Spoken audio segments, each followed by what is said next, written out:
My name is Drew Bennett. I'm the Chancellor of our campus, and on behalf of the Chair of the Faculty Senate, Dr. Takur, and the Chair of the Staff Senate, Ms. Michelle Branton, along with all of our faculty and staff who are here today, let me welcome the incoming freshman class. Convocation is the start of your journey to graduation. And we have the perfect guide for you today who I will now introduce. Dr. John Mulford is a graduate of West Plains High School, so he's a Zizzer. And he is also a graduate of Missouri State University, West Plains. So he started his college education right here where you are starting your college education, and certainly identifies and can relate to the challenges that you have before you. After he received his Associate of Arts in General Studies from Missouri State University, West Plains in 1997, he went on to the Springfield campus to earn his Bachelor of Science in Elementary Education from the Missouri State University Springfield campus in 2002. He has a Master's in Education and Secondary Administration from William Woods University in 2005, a Specialist in Administration and Educational Leadership degree from St. Louis University in 2008, and his doctorate in Administration and Educational Leadership from St. Louis University in 2009. He has spent the last 18 years as an educational professional, about the same time that some of you have been on the face of the earth. During that time, he's been a math teacher, a coach, and an educational administrator at middle school, high school, and currently, Dr. John Mulford serves as our superintendent of the R7 school system. He has had enormous success. And in fact, when he was the principal of West Plains High School, U.S. World and News Report selected West Plains High School as one of the top high schools in our country. And the 417 magazine out of Springfield selected West Plains High School as one of the top schools in Missouri. Now, Dr. Mulford is a very modest and humble man, and he would tell you that he had a great team that achieved that success. And I would say it is rare that you have a great team without a great leader. In addition to leading in the school system, he is a supporter and leader of our community. Dr. Mulford is a member of Rotary. He is a board member of the Optimus International Organization. He's a founding board member of the West Plains Boys and Girls Club. He coaches Mighty Mite football, Pee Wee basketball, and T-ball, and he's a deacon in his church. He is an innovative thinker, a consensus-building leader, and he has a passion for the opportunities that education brings. If we could clone Dr. Mulford, we would issue one of him to every one of our incoming freshmen as a counselor and advisor. And he would help you, not by telling you what to do, but if asked, by walking beside you and showing you through his example.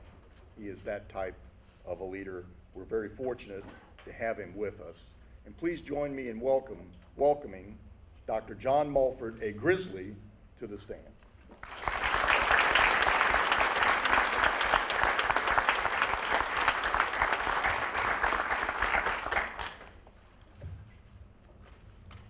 Thank you very much, and thank you, Dr. Bennett, for the kind words. I was a little nervous when I saw the lights were dimmed, because usually when I speak, I kind of gauge the faces of those I'm speaking to as to whether or not I need to hurry it up. So I can't see, so you guys are just out of luck. You got to hear the whole thing. But I'm very excited to be here, very privileged to be an alumnus of Missouri State West Plains. And so I'm going to share a little bit about me today, and I'll try not to be too long. But before I do, if you don't know me, my father is a minister. And two things that he always said a good minister does is you always open with a joke, and you always take up an offering. So I'm going to tell you a joke, and then we're going to take up an offering. So get your wallets out, okay? That was the joke. All right. No, just so here's my joke. It may not be very good, but I think it's funny, so I'm going to tell it. All right. So no, it wasn't Dr. Bennett. It was a chancellor, an unnamed chancellor, was approached by the basketball coach. And the basketball coach said, "Chancellor, I need a raise. I'm just not getting paid enough to deal with what I have to deal with."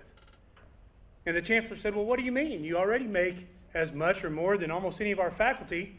Why should I pay you more?" He said, "Well, come out in the hall and see what I'm talking about." So he walks out in the hall with the coach, and there's a basketball player jogging up and down the hall. And the coach looks at the player and says, "Hey, go run over to my office and see if I'm there, and then come back and tell me." So the basketball player takes off. 20 minutes later, he comes back and says, "Coach, you're not there." The basketball player looks at the chancellor and says, "You see?"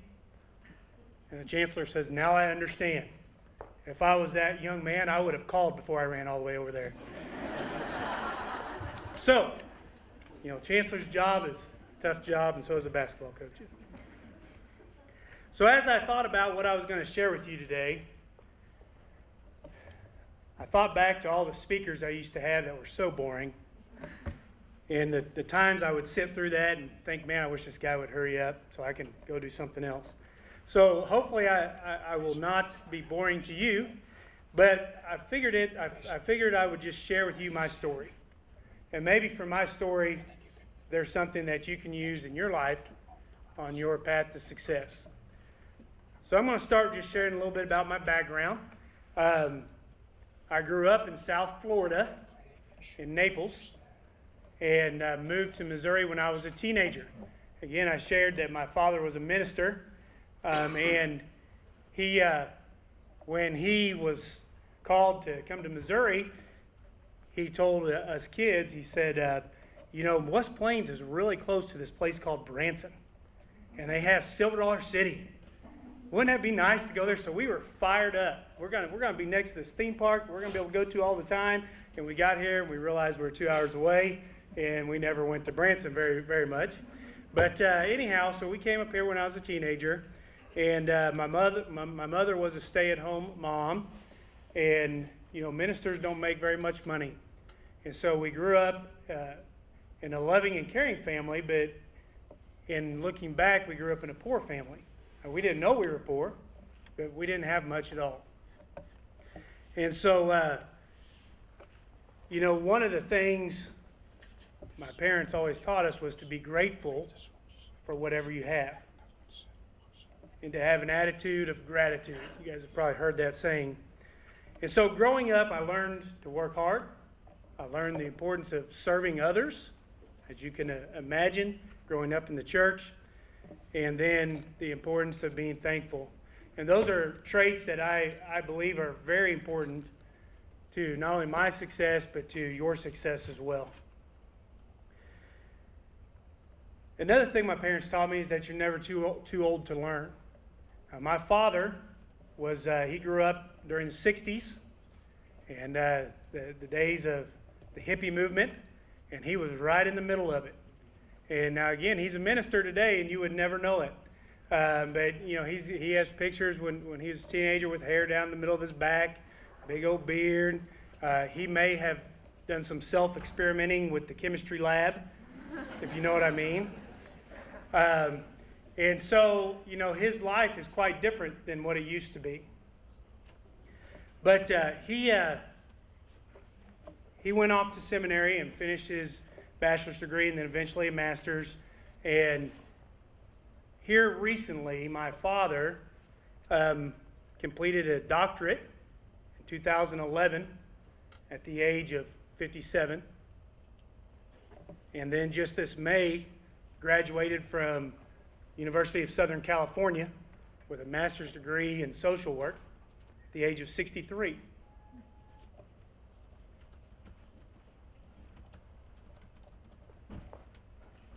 My mother, I shared with you, was a stay-at-home mom. And because of that, she never finished college. And so in 2012, I believe it was, she finished her bachelor's degree in education. 2015, she finished a master's degree in education at the age of 62. And then now at age 63, she is completing a second master's for English language learners. And so my point in sharing that is we're never too old to learn. Now, most of you are freshmen. You're coming into college for the first time.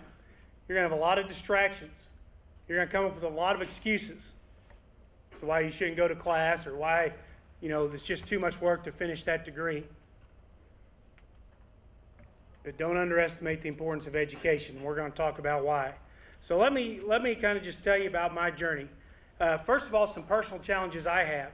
I'm an introvert by nature. Now, anyone who knows me now would not think that. I've learned to get past it. I've learned to go up and initiate conversations, and I've learned to speak in front of people. When I was in high school and I had to do a report, I would have sweat just pouring down my face, and I could not look up. I had to look down. That's how much of an introvert I was. So that's a challenge I've had to overcome. When it comes to just simply knowing things or having content knowledge, that's not my strength. I struggle with reading comprehension. Whenever I read something, it takes me a while because I've got to read it 2 and 3 times. I'm the type of person who likes to do everything myself. So by my nature, I'm not a collaborative person. Working with others or trusting others that's not how I'm made up. That's something I've had to learn to do. And then I also did not come from any kind of privilege or even the middle class for that matter. So anything I've had to work for. So those are personal challenges I've had to overcome in my life to get to where I'm at. So I mentioned I grew up in Florida, loved sports. That was in the days of Dan Marino and the Miami Dolphins. I'm a big Miami Dolphin fan. Haven't been very good for a few years, but I'm still a fan. And of course, like any kid who loves sports, I thought I was going to be a professional athlete. That did not happen. So the next best thing was coaching, which I did have the privilege of doing for quite a while. I attended private school for my first 6 years. Then I homeschooled for 3 years. And then I attended public school during my high school years. So I've been in all 3 settings. That gives me the unique perspective to relate to a variety of students who have been educated in all 3 methods. After graduating in 94, I did come to MSU West Plains. School came easy for me. I was an A student, had 1 B that I can ever remember. And I came to college and it wasn't quite the same. And it wasn't as much that it was so much harder, but the responsibility on me was a big difference.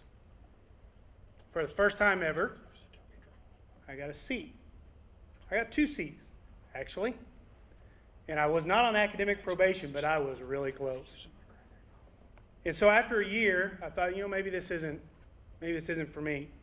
So I laid out for a semester, kind of got my focus right, and I came back a semester later, and I did finish out my associate's degree in 97. So I mention that because some of you are going to go through the same thing I went with. You may get through your first semester, and those grades may not be what you are used to. Or maybe you just find the content hard. And I would encourage you to stick with it. Stick with it. So in 97, I graduated in May and then got married in July, I'm sorry. Don't tell my wife I said that. July. And of course, I was in love, needed to support a family. So at that point, I did not continue pursuing my degree. I went to work at a factory making more money than most teachers made at the time and was feeling pretty good. And then our first child was born in '99. And I began to think, is this what I want to do my whole life? And I knew that having a degree would open a lot of doors. And so I made the commitment to go back to school to finish my bachelor's degree. And in 2001, my second child was born. And I completed my degree in education in 2002. Now again, why do I share that? I often hear people give the excuse, I don't have time for school because I have a family to support, or I work a full-time job, or I have kids at home to take care of. Don't let excuses get in the way of your goal. And I'm telling you, I'm living proof that it can be done. I worked a full-time job, supported a family, and went to school full-time. If it's important enough to you, you'll make it happen. So in 2002, I started over at the West Plains School District teaching mathematics. I taught for 4 years. In 2004, I started my master's degree with a 3- and a 5-year-old at home. And I had no intentions of ever going into school administration. If you don't know, in education, you make more money by gaining more education. So people go pursue a master's degree or something like that so they can make more money. And so that was my initial reason for starting a master's degree. However, whenever I do something, my intention may have been to move on the salary scale, but I'm the type of person that if I'm going to do it, I want to learn while I'm there. So while I was in the program, I really sought to try to understand what my administrators have to go through. And as I began to learn, I thought, maybe I can do this. And then I had some encouragement along the way from some administrators in our district saying, hey, you need to really think about this. And in 2006, I finished my degree and had the opportunity to move into administration as an assistant middle school principal. You guys remember the middle school years? Oh, fun times. Okay? A lot of drama. But, I enjoyed that age group. Did that for 2 years, then had the opportunity to move into the high school principal role. Now, the entire time I was at the middle school and high school, I was enrolled in the doctoral program through St. Louis University. Now, at this time, I have a 5- and a 7-year-old at home. I'm now an administrator working year-round, busier than I've ever been, and enrolled in the doctoral program. And I don't say that to try to make myself look good, but the reason I share that with you is it's easy to make excuses why you don't do those things. And there were other administrators that considered starting with me in the doctoral program through St. Louis University that said, I don't have time. And they still have not done it. And now they're wishing they would have.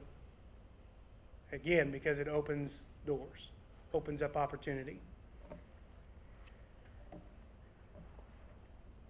Now, all that wasn't easy. Again, some hurdles I had to overcome throughout that process. Cost of education. Cost of education is a hurdle you're going to face. Now, Dr. Bennett was sharing with me that here at Missouri State West Plains, a little over 70% of the graduates graduate debt-free, and the average debt of those who do incur debt is around $2,000. So you're in a really good situation to start. But that's going to be an area that you're going to have to figure out. But don't let the cost of education keep you from following your dreams. There's a lot of options out there to help you with that. And I know the financial aid department here will help you any way they can. Working while going to school was certainly a hurdle I had to overcome. And then completing undergraduate and graduate degrees while raising a family and working full time.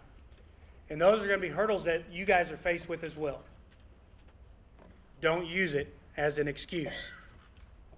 Now, some of you, as you start your college career, you're probably sitting there wondering, what does a college degree really mean? And do I really need one to be successful? And my answer to that is simply this. It depends. Depends on what you want to do. But one thing you can't argue with is that a college degree opens doors. It opens up opportunities for you. I met with a business leader here about 2 weeks ago, and we were talking about this very thing, and he said, when I hire somebody, I really don't care what degree they have. I really don't care what they know, what they've learned from their degree, but I want to know that they had the fortitude enough to set a goal and complete it. And as you start your college career, that's the challenge you're faced with. Are you willing to pursue and complete that goal of a college degree? I'm almost done. Now, I would tell you that I think the degrees I've received have had very little to do with the success that I've had. And I certainly don't look at myself and think I'm this big successful person. There's a lot of administrators that are far better than I am, a lot of teachers that are far better than I am. But the reasons for success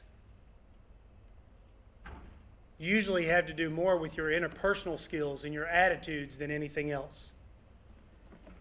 And I would tell you that the reason I've been able to advance through my home school district and now lead that school district as superintendent is for these reasons. Number one, I believe in building relationships, and I genuinely care about others. As you go through life, you'll be a much happier person if you put the needs of others first. And I can't remember who made the quote, but it kind of went something like this. The mark of a true leader is when they care about people who can do nothing for them. Secondly, I'm an eternal optimist. I always look for the good. That's hard to do. It's hard to do, especially when you're facing challenges. It's hard to do when people are treating you poorly. But always look for the good in others. Always look for the good in the situation. Third thing, you got to be a good communicator. Now, a lot of people get confused here because they think being a good communicator means telling people, informing people, those types of things. But the number one attribute of a good communicator is being a good listener. If you're not a good listener, you're not a good communicator. Do you listen to others well? Do you try to understand their perspective and where they're coming from? Fourth thing, do things the right way. Don't ever take shortcuts. Don't take the easy way out. Do it the right way. Even though it may be more work on the front end, it'll pay off in the end.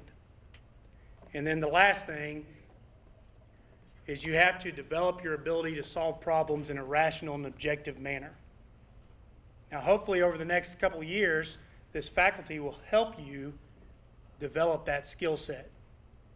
But as you talk to employers in our current job market, one thing that keeps coming up over and over that is lacking is the ability of candidates to problem solve and think critically. And so that's something you need to work towards. Don't just focus on the content, but how does this apply and how can I solve problems through this?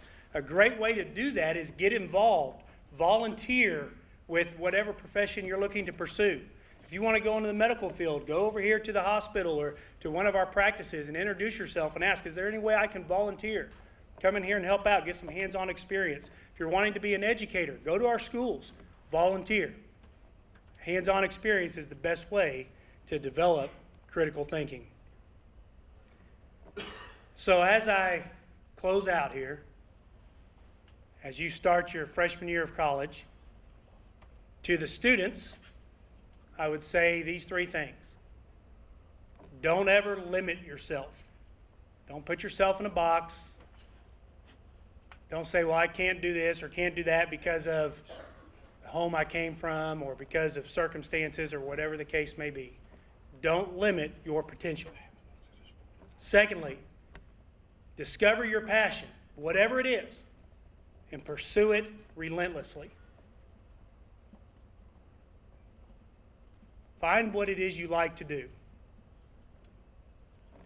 And the third thing, don't make excuses.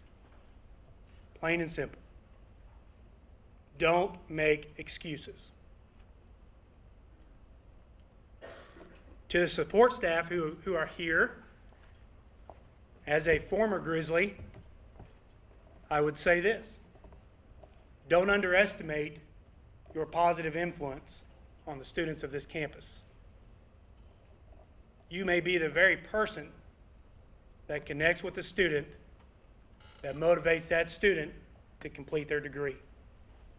So every time you interact with a student, whether it's in financial aid, registration, whatever it is, look at that as an opportunity to influence their success. And also to the support staff, your relationships do make a difference. To the faculty, I've had the privilege of having some of you as instructors. Now, it has been quite some time ago, so I can't remember everybody who I had.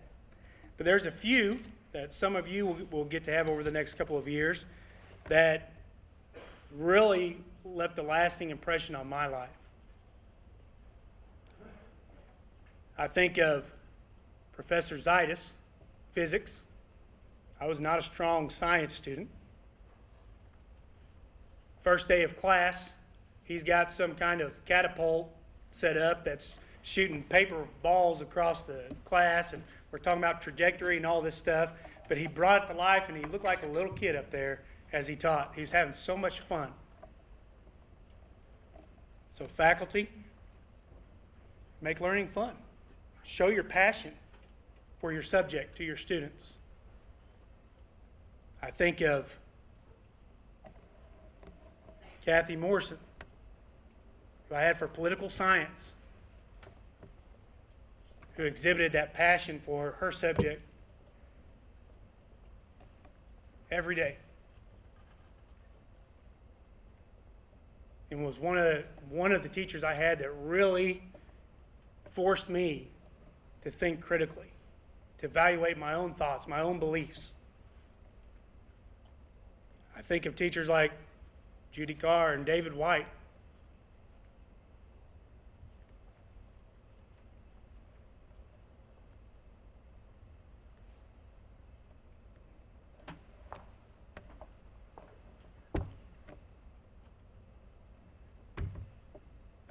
Who made every student feel like they were the most important student in the class.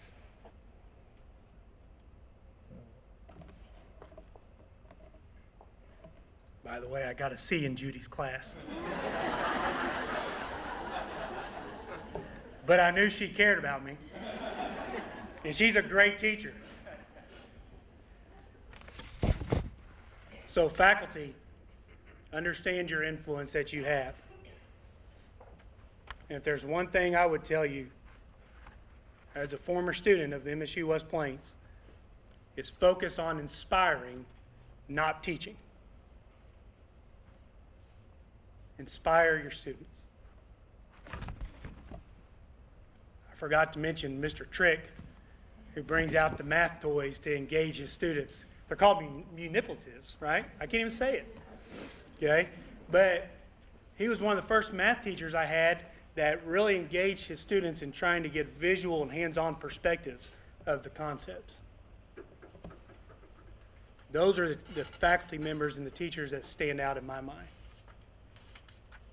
So, I'll leave you with this. First of all, again, thank you, Dr. Bennett, for asking me. Very privileged to stand here before you today. Sorry for crying, but I tend to do that a lot. Okay? But students, remember this. Your success in life will not be determined by what you know, but by the choices you make. The choices you make are the result of your priorities. And your priorities are a reflection of your character. I hope you have a great 2016-17 school year, and go Grizzlies. Thank you.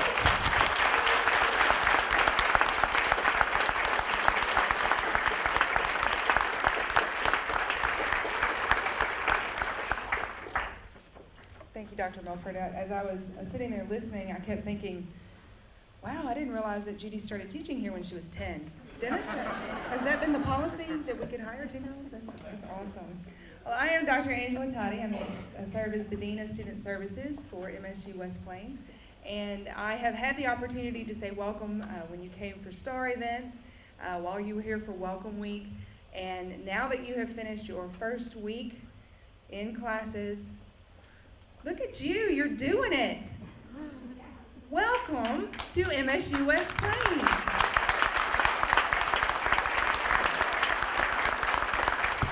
We are so glad that you are here, and so glad that you've made the decision. One of the other things that I thought about when Dr. Mulford was speaking, there was an imagery that I was told one time. It was Dave Ramsey. I don't know if you've ever heard of him, but he uses the imagery of an antelope.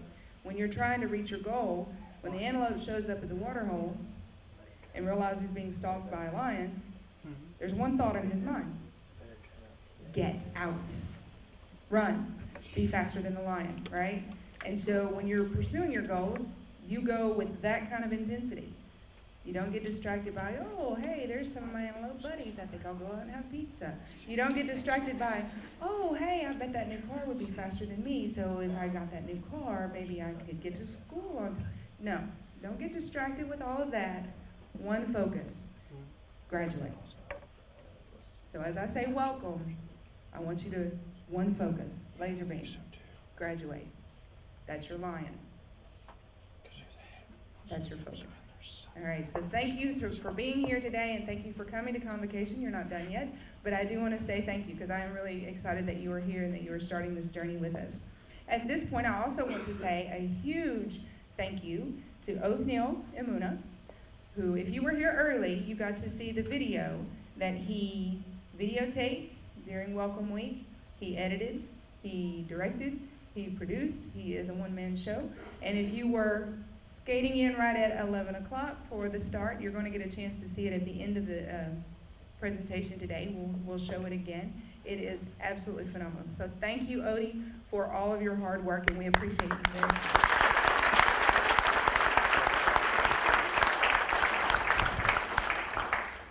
At this time, I want to welcome to the podium Ms.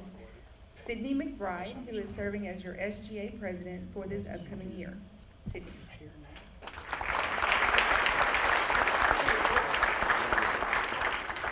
Hi, guys.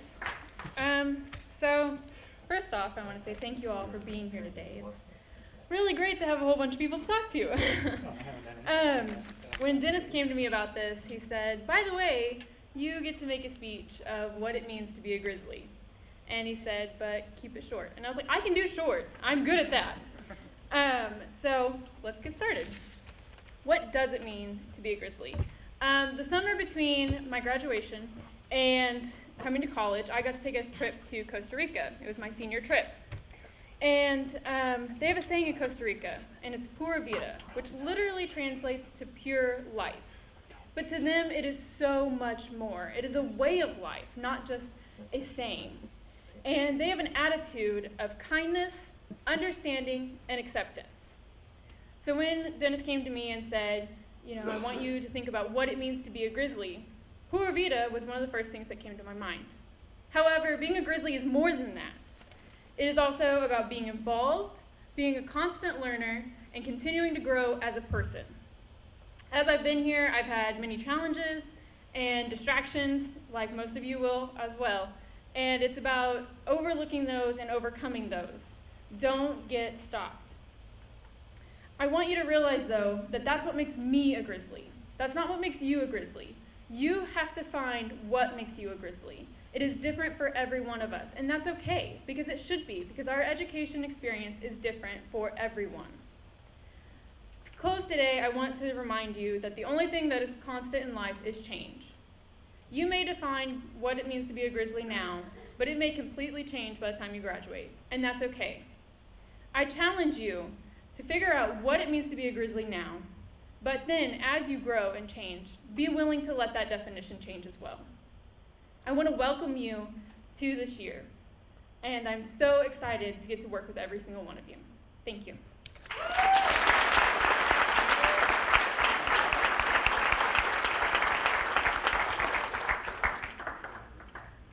you so much, Sydney. At this time, I would like to recognize some students who really did a lot of great work over the summer in helping putting on the Welcome Week festivities that we had just about a week ago. They worked extremely hard. They met with me every week and made it truly a great event for you guys. So just by a show of hands, who was at Welcome Week this year? Awesome. You can guys give yourself a round of applause. So as I call your name, please let them come on stage for the steering committee, and you will be recognized. Caitlin Grogan.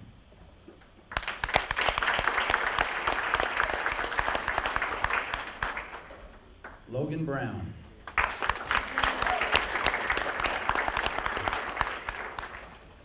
Jimmy Airy.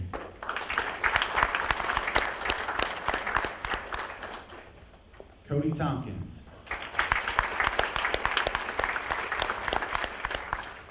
Sydney McBride.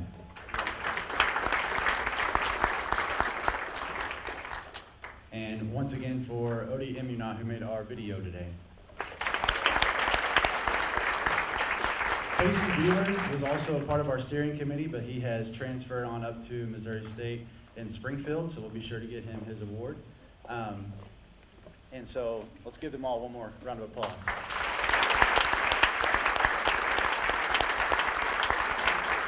I just want to close by saying that Welcome Week is a great way to get involved. It's a great way to meet new people and really truly become connected to not only the university but to other students. And so I encourage you all as you go through this year that if you would like to be a part of the Welcome Week festivities next year, just come see me. And if it really changed your life this year, I hope that you will be involved next year with the steering committee. Thank you so much.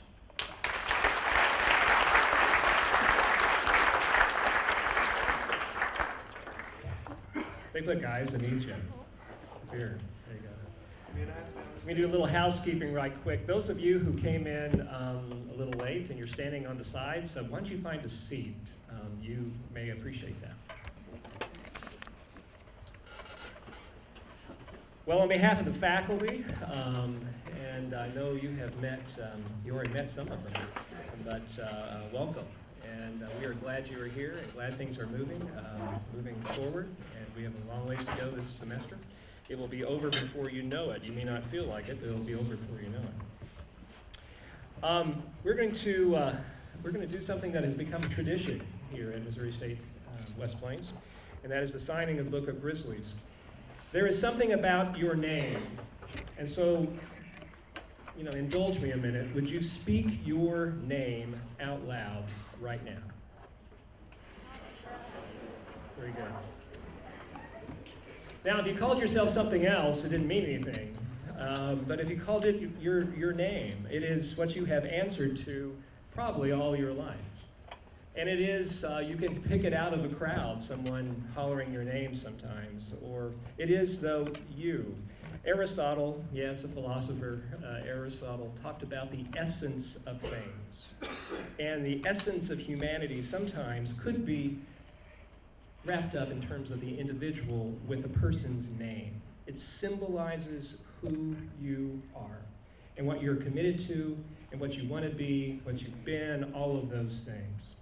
So in a few minutes, what we're going to do, we're going to begin to release you row by row, those of you who are new freshmen, and you're going to go to the side aisles, and you're going to come up the side steps, and we're going to move right along, okay? So we're going to have some helpers help us with that. And you're going to come to the center podium, and the center podium, there is a book. It is the Book of Grizzlies. And you will sign your name to the Book of Grizzlies, indicating that you are here. The essence of who you are is going to tackle this challenge. And someday, as Dr. Toddy already said, you're going to graduate and your name will be on another piece of paper. And you will take that and your name and you will go into the world and do what it is you're going to do. But it begins here. So we're going to begin this right now. So we have ushers somewhere. There we go. Part of our welcome week. And we'll begin with that one aisle. you guys would, again, move to the side aisles, not the center, so move to the side aisles, and then we're going to move you right along, okay? So the idea is to get through this as we go along. Pay attention to your ushers, please.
All right.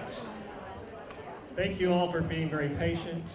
There are a bunch of you this year. That's great. Yes.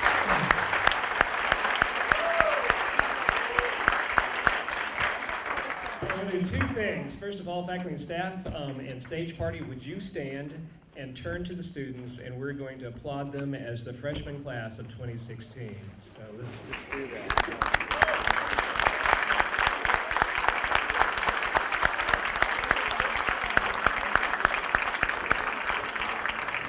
Thank you all for being here.